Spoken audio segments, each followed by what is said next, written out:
Jom tengok soalan ni. Soalan ini dari negeri 92025, kertas 2, soalan 2. So, tajuk dia adalah vektor. So, dia cakap raja menunjukkan sebuah segi empat radial OABC. So, vektor OA adalah X, OC adalah Y. So, OB dipanjangkan ke titik D, di mana OB sama BD. So, kamu boleh imagine like this, something like this. D, OA dipanjangkan ke titik E dengan keadaan AE sama 1/2 OA. So, kamu boleh imagine something like this. E. So, lepas tu garis CE dan AD mereka bersilang titik X. So, something like this and something like this. So, ni X lah. So, soalan A tu dia beri AX sama PAD, CX sama QCE. Dia minta kami cari AX dalam sebutan P. So, kamu nampak AX di sini. Lepas tu P terus di sini ya. So, masuk kami AX sama dengan PAD. Okay. AD tu macam kamu nak pergi AO tambah OB tambah BD. Okay.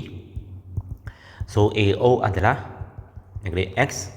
OB adalah OA campur OC. So, bermaksud X plus Y. BD sama dengan OB nya. So, tambah lagi sekali lagi X plus Y. So, kamu akan dapat PX tambah 2PY. Okay. Soalan A2 tu. Dia cakap cari AX juga tapi dalam seberang Q lah. So, kalau nampak Q tu, dia berada dalam persamaan ini. So, bermaksud dalam laluan A ke X tu, kamu mesti mau guna CX atau CE lah. Okay. So, AX saya guna AC tambah CX. So, AC adalah AO tambah OC. Okay. CX QCE lah. Okay. So, AO adalah negatif X, OC Y lah. Okay. CE ni kami pecahkan jadi CO tambah OA tambah AE. Okay. So, negatif X tambah Y tambah Q. CO negatif Y tambah X. AE. AE adalah 1/2 OA iaitu 1/2 X lah. Okay.